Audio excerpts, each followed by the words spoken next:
What's up, everyone? It's Gospel here to talk about SWGemu and the exploiting situation that went on.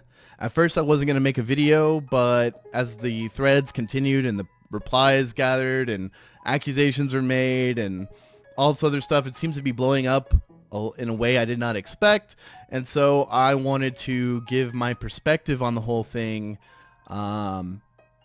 And kind of go over the whole ordeal. Now, don't take everything I say as fact. I'm just giving my perspective, and because I was one of the first people banned for this dupe. Now, I don't have the dupe, but I was banned for it, and I'll talk about why that is and what happened, how I'm unbanned, and I will also shed some light into like this seedy underground that SWG has, because quite honestly, there's a lot of it. So first things first, I wanted to clarify that this is not something you can just run into. Like, this wasn't like a bug. This was a hack. In fact, when you get banned, they tell you you're banned for hacking. So this isn't just something like you're just going to be like, one day you're just la-da-da-da-da. Oh, wow, I have 2 ADKs instead of 1. Wow, what happened? That's not the case here. It was definitely a hack. And if you read through the posts, you can kind of gain that from what they're saying. I'll kind of go over that. But yeah, it's a hack, not an exploit. Or not a bug, I should say. It is an exploit, but not a bug. I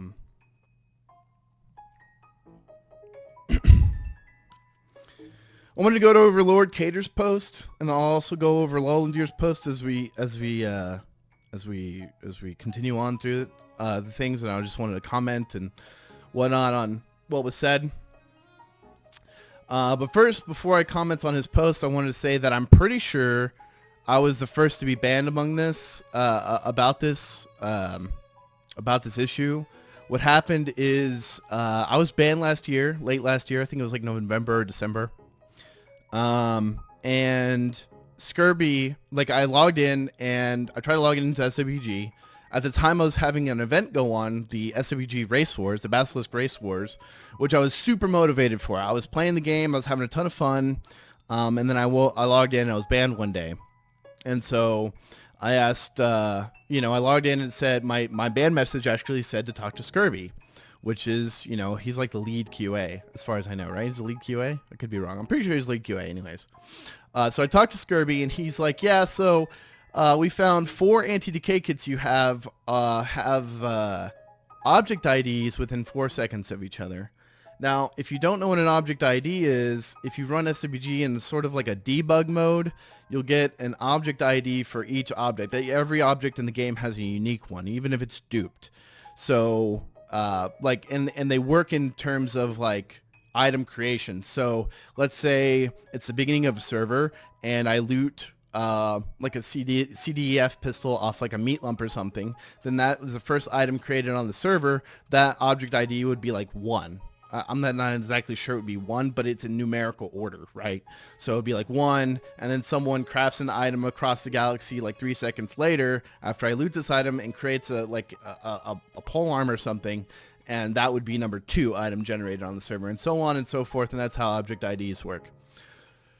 So he saw these object IDs that were 4 seconds within 4 seconds of each other, which is, for ADKs, that's crazy, because they're a 1-year vet reward, and the chances of 4 people all claiming their anti-decay kit within 4 seconds of each other is crazy, right? It was like it was just a lot. I think it was either 4 seconds of each other with 4 ADKs, or there were just multiple ADKs done in a second. I don't remember, but that's what he told me about, and so that was after my ban. Now, I was unaware of a dupe before my ban. I was buying from one of the people on that list, on this list here. I was buying my ADKs from one of the people on this list. I'm not going to name names because I don't think naming names helps anything, but those in the know, it's whatever. And I didn't know there was a dupe till after I got banned. And so I talked to Scurvy. He's like, yeah, these seem to be duped. And so I talked to my friend who sold it to me. And I essentially got duped, pun intended, because I intend my puns like a real man. And he sold me duped ADKs. Or at least some of them were duped. And so I was just like, okay, well, that sucks. So I told Scurvy everything I could tell him. I don't have the hack tool or anything like that. Clearly my friend did. He's banned now, and nothing. I mean, I don't think he's going to be coming back. Scurvy asked me if I could get the tool. I could not get the tool. There's just no way I could get the tool.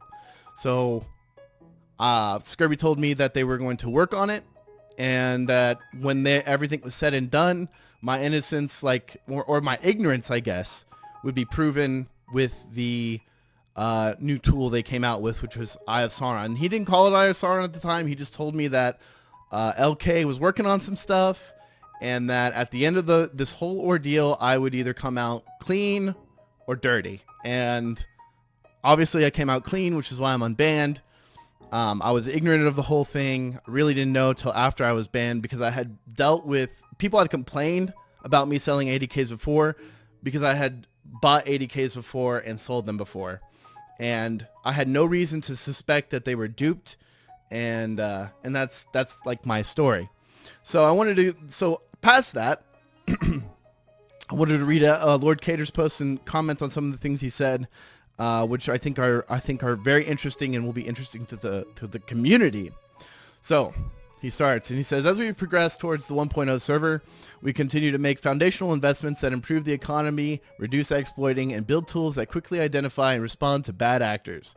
As we have said in the past, we have moved to a new era where Basilisk is our beta test server, allowing us to test ideas that required scaled users, items, and credit movement to validate. With this in mind, today I wish to discuss our newest system, Eye of Sauron, EOS for short.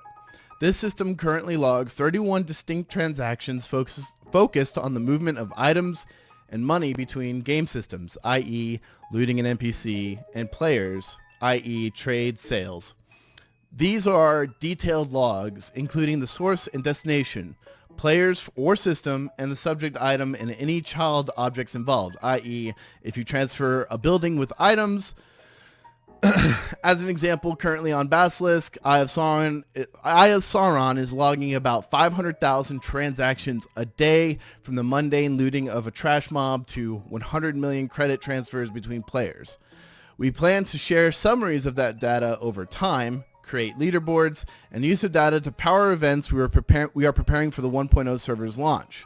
We will also use this data to feed our AI/machine learning fraud detection system, IG88A, which, by the way, quick note here, I really love the names they're using for these programs to detect cheating. Like, they're just hilarious. Eye of Sauron, IG88A, these are great names. I love them. So I just appreciate that. I just wanted to say that.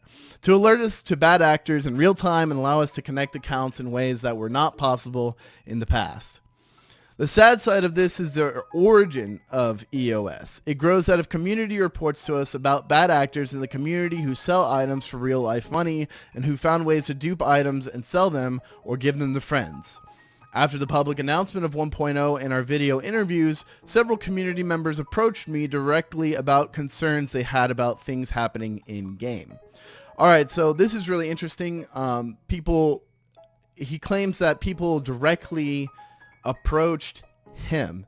Now, I never approached Lord Cater, so I'm not one of those. I only talk to Scurvy. Scurvy is who I deal with. I'm cool with Scurvy. I've known him for years. I'm cool with Scurvy, as in, I'm not, best friends with him, but, I would say I have, a positive relationship with them. And it is really interesting to me that people went to Lord Cater. My suspicion is that it was one guy, and Lord Cater's kind of covering for him. Now, don't take everything I say as fact. Please do not.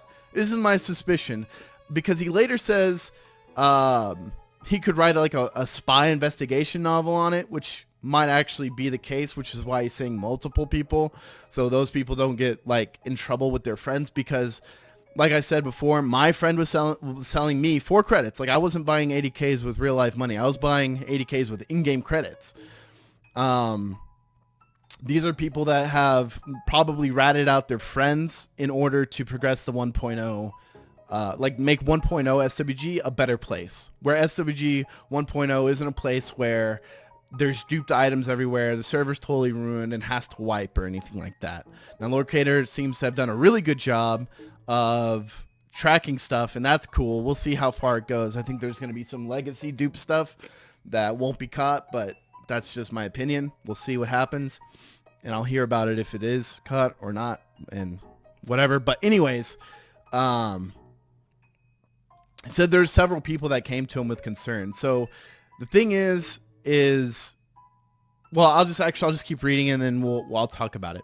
They didn't want to see the 1.0 server ruined by these behaviors, and they had been turning a blind eye because Basilisk is already a mess. Now, this is actually true. Basilisk is a huge mess, and I just don't care about Basilisk that much. My interest in playing has really been squashed by the initial ban I got from last year, and then other projects and games came up, so I'm not really interested in playing Basilisk, although I still care about the 1.0 server.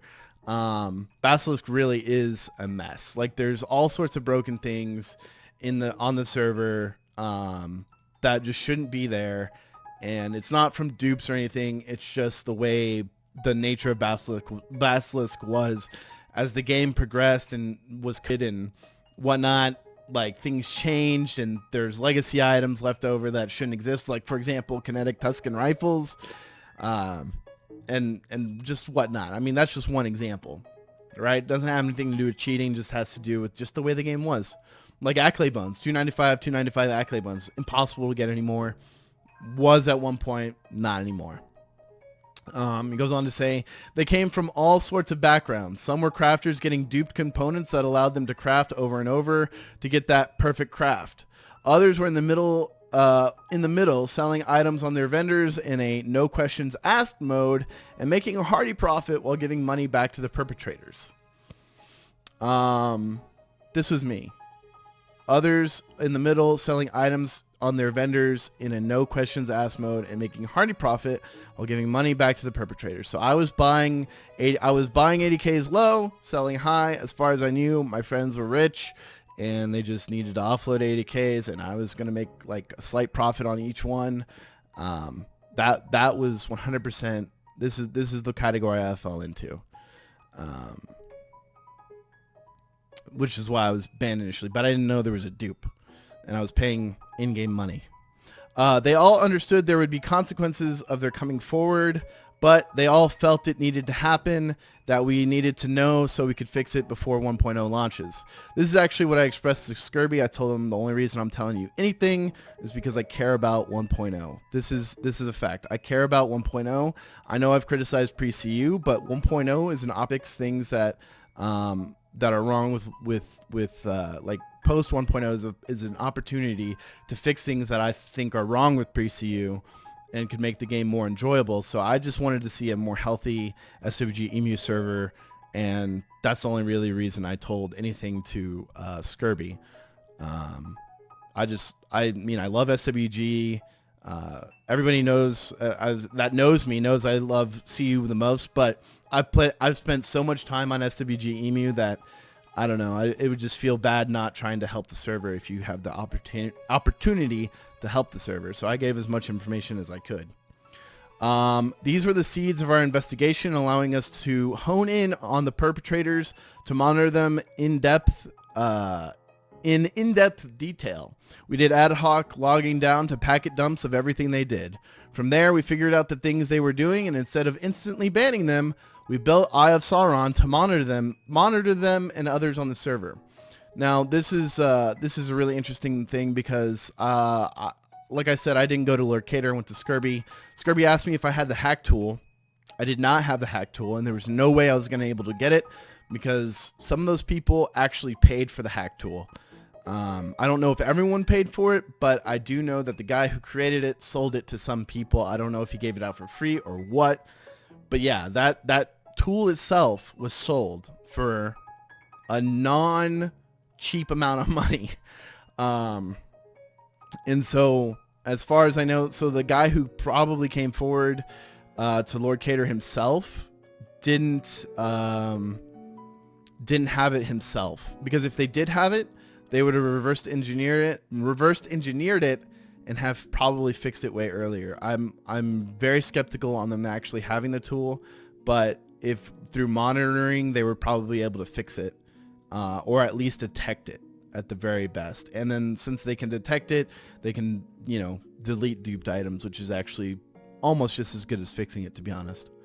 And then let's see. The informants plus the perpetrators became a feedback loop where one would provide feedback to us, allowing us to improve Eye of Sauron, and the perpetrators would react, allowing us to add more capabilities to our tools.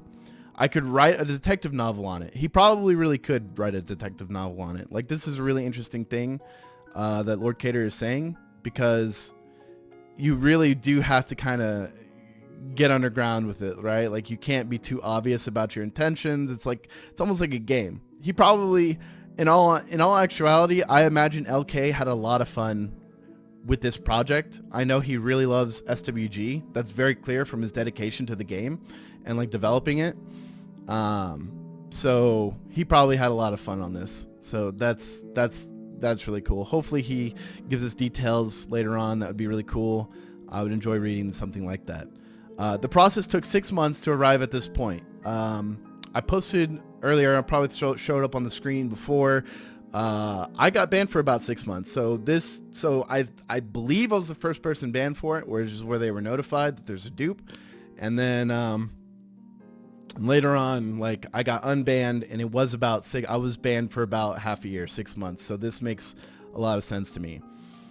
He said, I won't bore you with the blow-by-blow details here. The great news is that we now have the tools to do this in minutes rather than months going forward. There will be official announcements as investigations bear fruit over the coming days.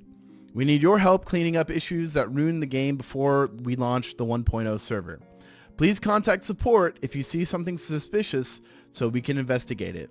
So this really needs to be said. Like, if you think you have a dirty item or something, go ahead and report it. Don't risk it. Don't risk your account. Don't risk your good standing in the community. Just report something that you see that is suspicious. If you just see it, just report it. Now, I wouldn't say report RMT, because that's just an endless cycle of I can't prove this. So you can't necessarily prove RMT unless you have like voice conversations, screenshots, maybe even, I don't know what staff's like requirement for reporting RMT is. It's really hard to report RMT because you essentially need like a receipt to prove it. But staff can take a look and say, look, like, this guy is selling, like not selling, but he just gave like 100 million credits here. He gave 100 million credits over here, blah, blah, blah, blah, blah. Constant free trades to people is kind of weird. It said, please contact support if you see something suspicious. So if you have dirty items, I'd say report it. RMT is like, you can report it, but I'm doubting anything will be done about it unless it was like duped items or something. So we can investigate it. If you have direct evidence or are using an exploit, please step up and do the right thing. We will treat those who are brave better than those who would abuse and degrade our community.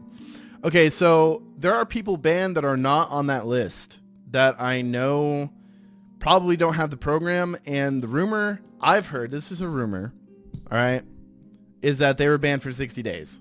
Whoever came forward to Lord Cater, 60-day ban. So in 2 months, you'll probably see some people that are banned now unbanned. SWGemu has a history of doing this. Anybody who comes forward with an exploit or a hack or whatever, they do take it easier on those people, because overall, this is a test server and they're making the game a better place by reporting problems. So maybe they did benefit from it, but when they come back, you should be thankful sort of to the people, or at least on neutral grounds, that reported it, because there are some people that will probably get unbanned, and they're probably the people that reported it. I'm pretty sure there are people with 2-month bans, at least one that I'm aware of, that were caught up in this ban wave. Their name ain't listed, and it's like 60 days, and I don't know. It's just, if you're part of the SWG community and care about the game, I don't know if necessarily hating on these players is a good idea, because they overall did the community a real solid. They made the game a better place. I mean, yeah, they might have prospered or whatever from this dupe or whatever for a limited amount of time, but in the end, they did the right thing, and they made the game way better than it could have been. If you don't come forward, someone else might do it for you, and I can promise our reaction will be swift and painful. Facts. I thought it was really interesting when he said that. So I'd also like to personally thank several people, and you know who you are, who came to me directly and shared details that unlocked this for us, and I would encourage others to step forward.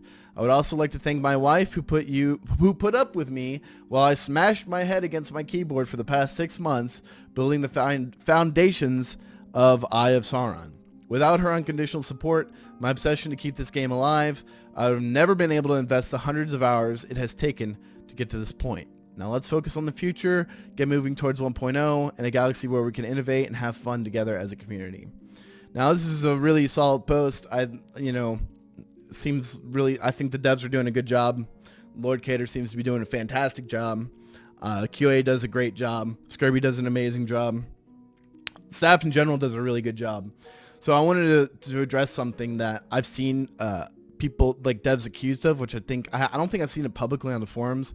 If they did do it on the forums, I'm sure the post is deleted or something like that because it's absolutely ridiculous.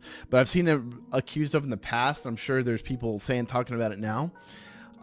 Is they accuse the devs of only banning people who RMT because they're getting in on a piece of the developer pie. Essentially saying that SWGemu staff is gaining real life money from the project and selling items, etc., or taking donations for personal gains. And that is so beyond true. It is so false. It's unreal. These people, these SWGemu devs, some of these people are personally investing their money into the cost of the server. Like, it just so happens that I'm not going to name who it is, but it's like people do give their money to this project, and the devs, I can promise you, are not profiting from this. They just really have a passion for SWG, and they invest in it, and they make it happen, and they spend, like he said, hundreds of hours on this one system so that it makes it a better game for everyone else. Because there's, they're not the only ones who love SWG. There's other people who love SWG, but their profession in life didn't allow them to recreate the game. So I think it's silly that people accuse the devs of profiting off this game. If you're one of those people, you're low IQ, and just stop watching the video, leave a dislike if you want. You're a moron. That's just how it is. And I feel very strongly about this because I know some of the staff, and I think it's ridiculous to accuse them of getting in on RMT themselves. Absolutely retarded statement. I'm familiar with the RMT circles in this game. I have been since I started playing Basilisk in 2013, and I guarantee you there's no staff dealing any sort of items. Unless staff are secretly people I've known for years on the server, not necessarily friends, but people I've known for years that RMT, then I'll be really shocked to learn that. And there's just no way that it's them. There's just no way. It's not possible. Staff would easily be found out by other RMTers and exposed by other RMTers if devs were actually involved in RMTing themselves. So that idea is just purely ridiculous. Now, a lot of people are speculating maybe their credits will go poof. I don't think any credits are going to go poof unless someone actually duped like junk items and then sold to a junk dealer. I don't think that's what happened. As you can see here in Lawlandir's post, he talks about what these people actually did, this name and shame post here. Duped perfect components, duped perfect crafts, duped perfect final crafts, and duped 80Ks and resource deeds. So I think the credits will stick around. I don't see them going anywhere. Now, these people in particular, some of these people are really rich. I'm pretty sure all these people are really, really rich. So those are probably like maybe a few billion credits taken out of the system. I don't know how that's going to affect the trade forms. I know people have been talking about it. As I see it, since no one's credits should be disappearing, in my opinion, don't take it as fact. I'm just saying, I suspect no one's credits are going to disappear.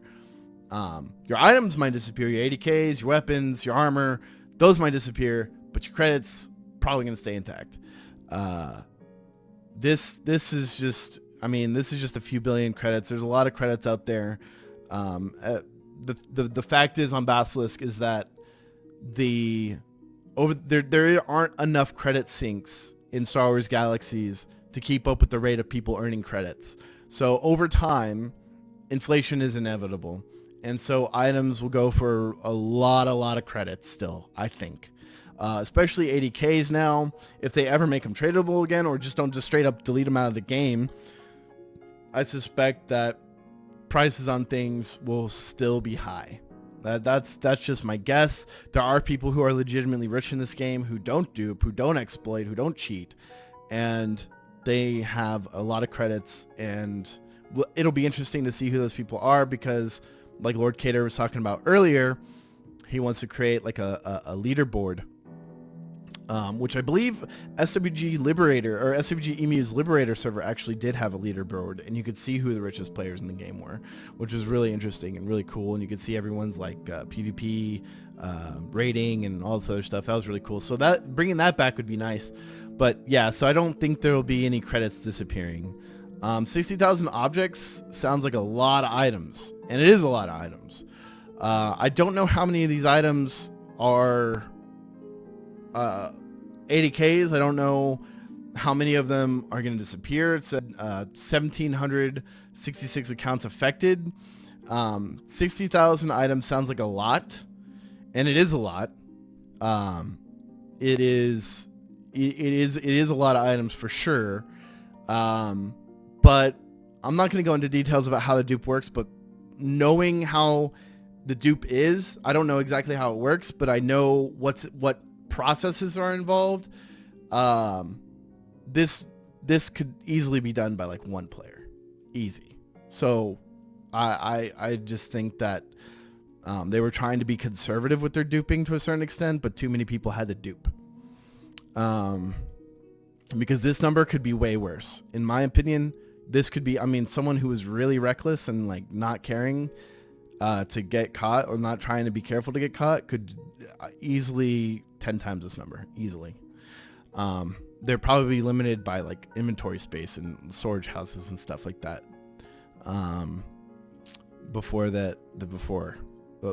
That's the reason that number is as low as it is. I don't have much else to add. I think I went over a lot. Players that get unbanned, I think they shouldn't be hated on because they did the right things, and they came forward. They made the game a better place. Yes, they profited on Basilisk maybe, or took advantage of it in PvP or something. I don't know, but this is a situation, and I don't see how hating on people is going to do anything. I did want to touch on the secrecy of the situation, because the secrecy was like people are accusing others in this thread of saying, oh, you knew, blah, blah, blah, blah, blah. Now, in 2013, Storm, the guild, some of y'all will remember it, some of y'all won't, was blanket banned for hacking. And there was a hack that was distributed across the forums. It no longer works. Several people have had it. I mean, it just doesn't work anymore. They fixed all of it. It's cool. But they were blanket banned. And I believe the reason they were blanket banned is because at the time, we didn't have Lord Cater developing these tools that could tell you who's doing what. So you just had to assume the worst. Everybody in that guild, guilty. Bam.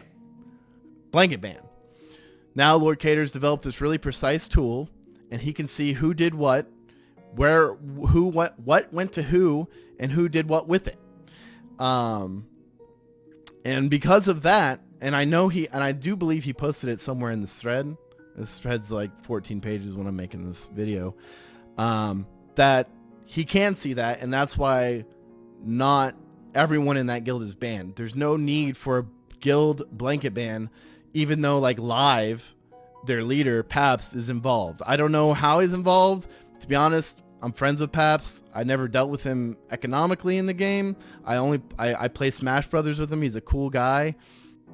I don't see how hating on people is hating on entire guilds for things they might have been unaware of, or definitely did not get an advantage from, helps anything. Like I said, this is basically a defense of the people that are not banned and in those guilds like Live. Like I said, I didn't know that I was being sold duped ADKs till after I got banned, and then I realized I had been duped, pun intended, a second time, because I own my puns like a real man. And so hating these people, I don't think it's justified. Saying they knew, blah, blah, blah, blah, blah. Not necessarily. My friend of 15 years sold me duped 80Ks. Didn't say anything about it because it's a business for him. It was a business for quite a few of these people on this list. And there's no incentive for them to tell even their friends about it because they're making money off of it. They're making a lot of money. There was tens of thousands of dollars made off this server. And I know some people think that's laughable, but the truth is people are MT. In almost every game I've played, I've seen or been around people that are MT'd. So you can judge that for all you want. That's fine. You can think it's dumb. That's great. Point is, people profit off video games, and some very notable people have done it. You know, like, what's that guy? Steve Bannon. Steve Bannon used to run a gold selling service for WoW, which is really interesting. You can Google that. It's true. Anyways, I don't think these people are scum of the earth. One last thing. This is the last thing I'm going to touch on. I don't think these people are scum of the earth, even though my friend got me banned. I don't think they're scum of the earth. I think that some people take advantage of a system that allows them to profit. I mean, yes, it's against the terms of service. Is it a legal matter? I'm not sure, because it is an emulator and you're not supposed to profit off of it. So I don't know if it's a legal matter for these people. I know it's a legal matter for SWGemu. But, you know, some of these people I know for a fact have a wife and kids, and they're just trying to earn themselves some more money that, you know, goes to those things, having a wife and a kid.